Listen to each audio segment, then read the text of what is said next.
Il-mitħna tal-aqba li tinsab fin-naxxar reġgħet ingħatat il-ħajja.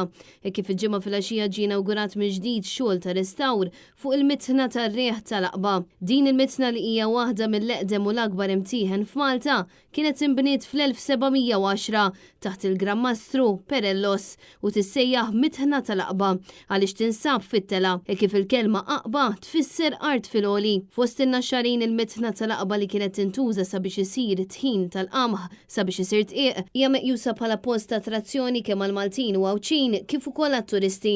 Il-Kunsill Lokali tan-Naxxar daħal għal dan ix-xogħol bl-għajnuna tal-fondi Ewropej fosthom fondi Ewropej tal-ERDF sabiex isir ir-restawr sħiħ tal-makkinarju tal-mitħna u rikostruzzjoni u l-installazzjoni ta' ardiden ġodda.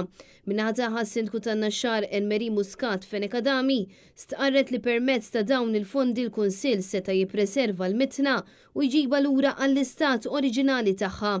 Temmet tajt li l-proġett iħares ukoll l-aspett kulturali fejn parti mill-binja se tiġi trasformata f'ċentru kulturali. Preżenti għal din l-inawgurazzjoni kien hemm ukoll il-kap tal-Partit Nazzjonalista Bernard Grech, akkumpanjat mis-sinjura tiegħu Anne Mary Grech.